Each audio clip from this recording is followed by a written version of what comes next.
we go. Okay, I mentioned before I picked up this GPK-01 Nagoya. It's a ground plane. The plan is, of course, to use it when I'm RV. I can mount it, for example, on a ladder of the trailer, or even a ground rod and clamping onto it. So, something you would do when you're there for a while. Now, I have a brand new RG8X. This is it, RG8X cable. Okay. 11 watts was the last time I measured that output. And let's see what we have here.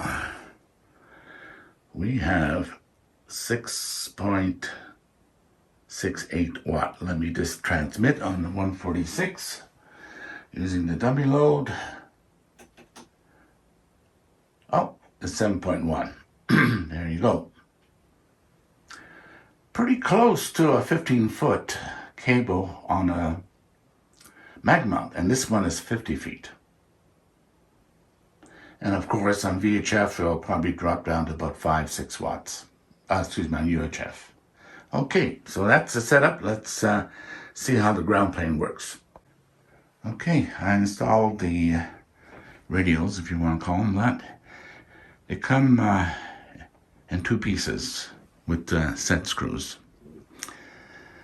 And of course, the reading should stay the same, but I just test to be sure nothing changed. Okay, let's try an antenna. I have this antenna. It's probably 15 years old, maybe 20. It's so long ago, hard to remember, but it's very old. It's not very tall, maybe, what was it, 2 feet? Okay, the gain is supposed to be 3 dB.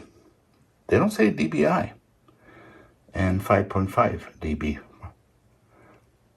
So if you were to believe these specs, it has a higher gain than the other 2 antennas that I showed, the Nagoya and the Comet. But I'm assuming it's dBi. And I just found out I can take it apart. I haven't touched this 10-15 years at least.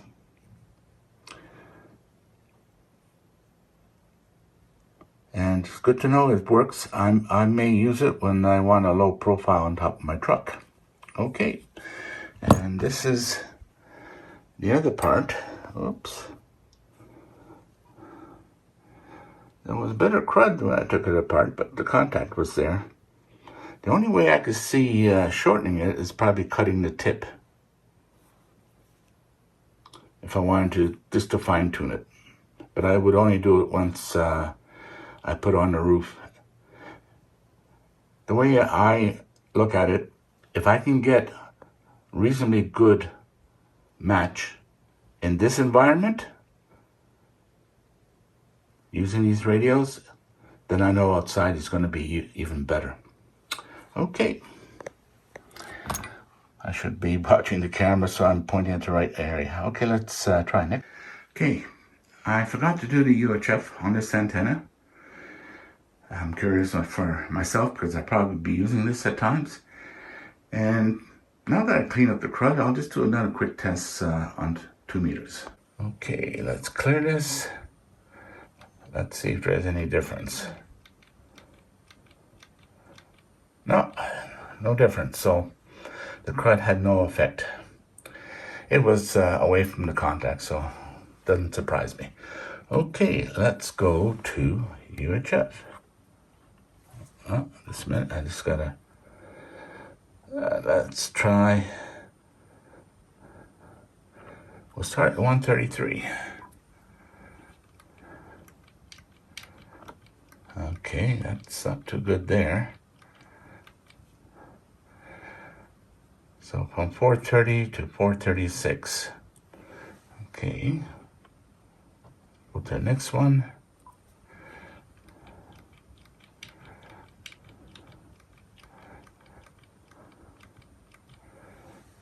Okay, Let's go to the next one.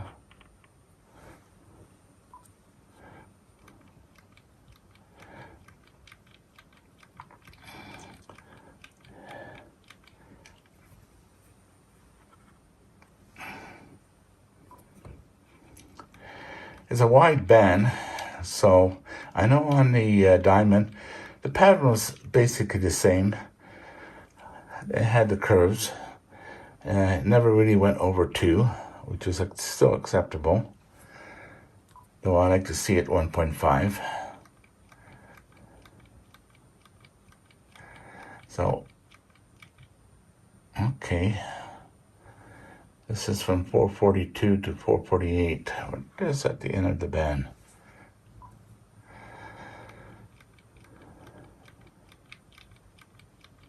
Okay. So basically around 440 to 450.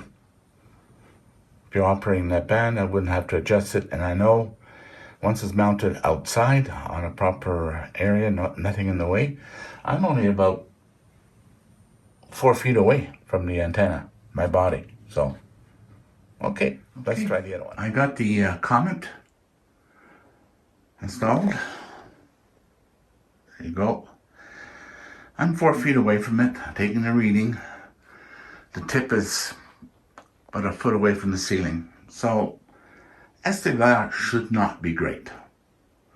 But if it's 2 or under, then I know when I take it outside, there will be a big improvement.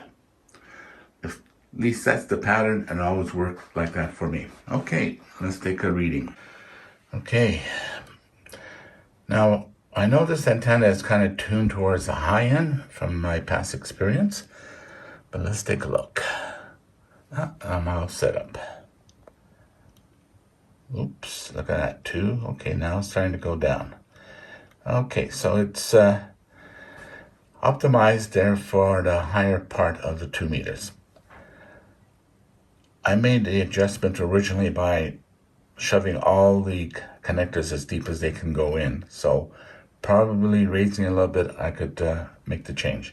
But that's something I wouldn't do until it's in an area where I'll be using it all the time. If, for example, on the roof of a vehicle. Okay, let's see what UHF is like. Okay. So it looks like it's kind of tuned to the lower part of UHF from what I'm seeing. Let's try this again. Oh yeah. Definitely on UHF, this is working really great. Okay. And let's move down again. It's a wide band, so I have 4 frequencies that I select, so this way I can cover it completely. Look at that. 439 to 445. Yeah, this would definitely be good for UHF. Especially outside. Okay, let's try this again. Oh, what's this? Okay. 436 to 442. Now this is 433. Okay. So it looks like 434 to 440, I think.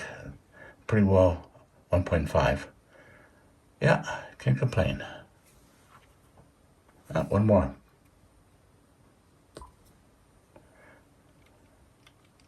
Yeah. Okay. You know something? It's great. Considering the environment it's testing. The way I see it, if it passes my setup indoors, with the environment being crowded, you can imagine how well it'll work in an open and a proper ground plane like middle of roof of a vehicle. But in this case, I was testing to see how the ground plane itself works so that I can install it on an RV if I want to, or in the ground, or off-grid, whatever. Yeah, It has several applications. You can use a ground rod, drive it in, clamp it on. Yeah. Okay, let's switch to another antenna.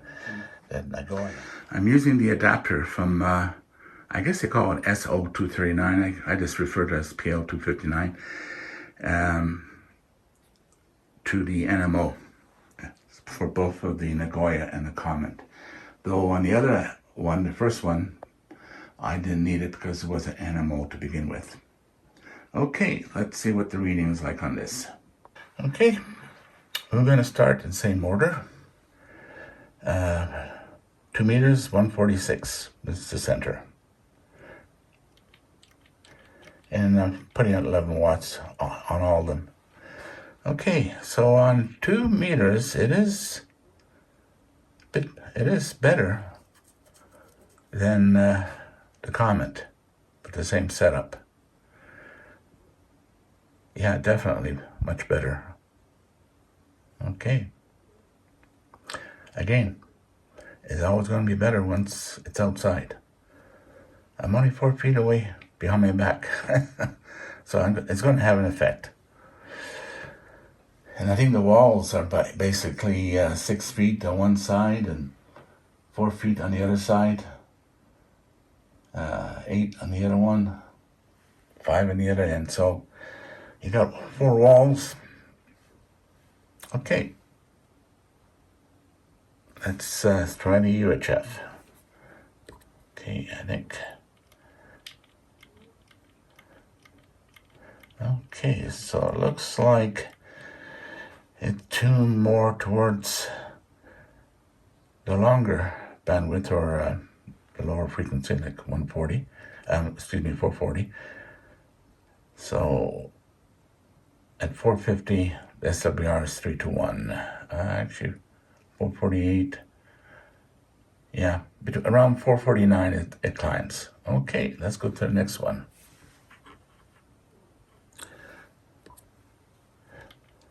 Ooh, what's this? Okay. Yeah, so obviously it's typical of UHF. It has the valleys. Okay, let's go to the next one.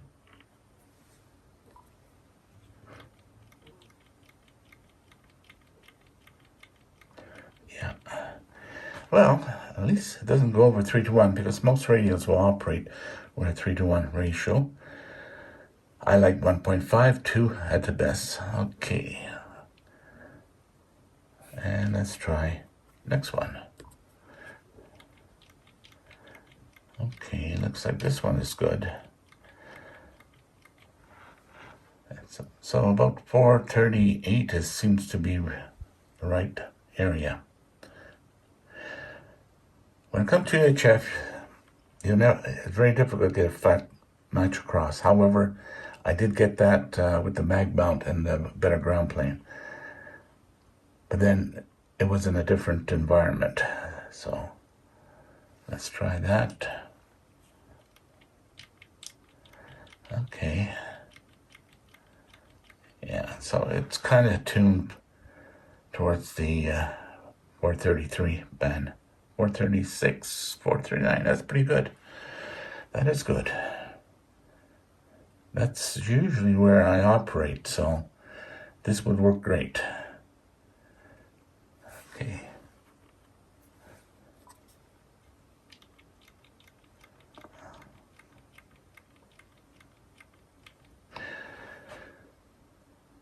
Okay. It's telling me that between 430 to 438, I'll be around 1.5, which is the area I normally operate. Okay, can't complain. Oh, okay, that's it.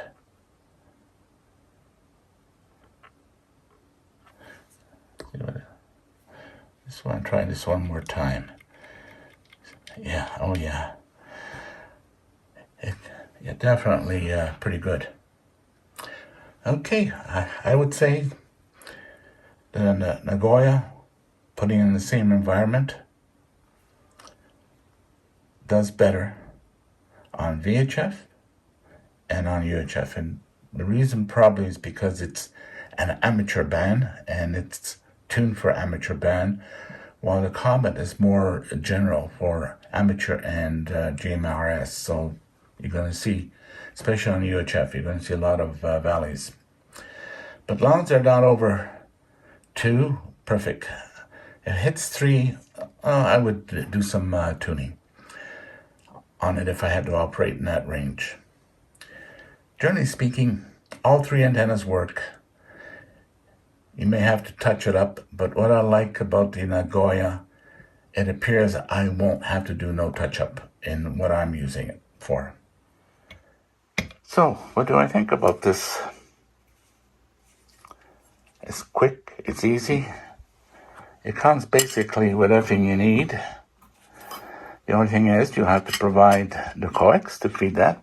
In my case, I use RG8X, 50 feet of it, and 11 watts out. By the time it got to the antenna was, I think, 7.78. Basically, the average.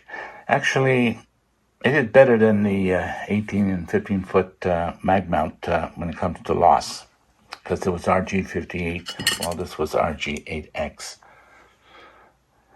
It's a little bit rigid, but the diameter is such that I could replace the RG58 with RG8X, which I would do if and when I do decide I'm going to mount it permanently. Like I mentioned, it comes in 2 pieces, a bag of set screws.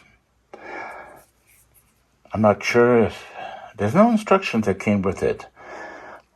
Other than shipping and packaging, I just was wondering if using just half would probably cover the UHF band.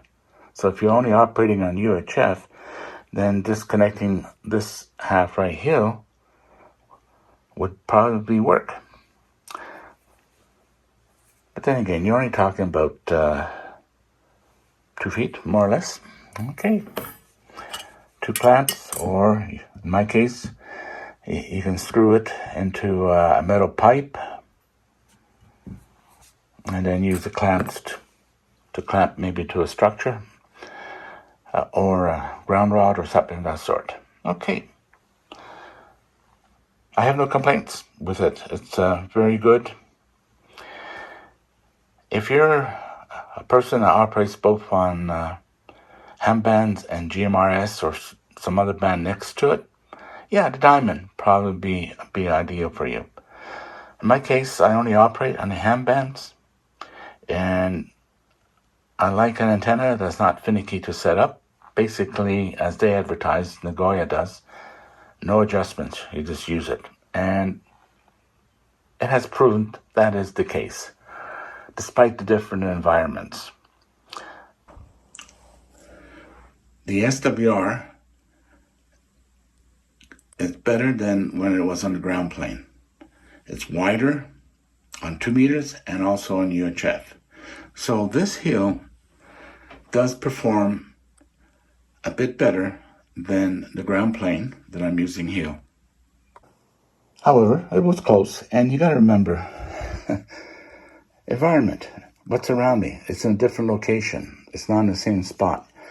So if and when summertime comes along and I install this, we'll be able to verify my thinking.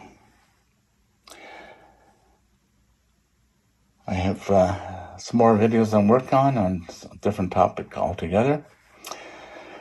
If interested and you're enjoying this, please subscribe. It would be appreciated. Thumbs up would even help a lot more. And if you have any questions, feel free to ask. I will respond as soon as possible. Your comments, of course, will not appear right away until I read them and activate them to show up online. This is my method of not missing any comments. So otherwise, you make comments and it gets automatically posted. I have to go through every video to see it. With this way, I catch them all. Okay. Thank you very much and have a nice day.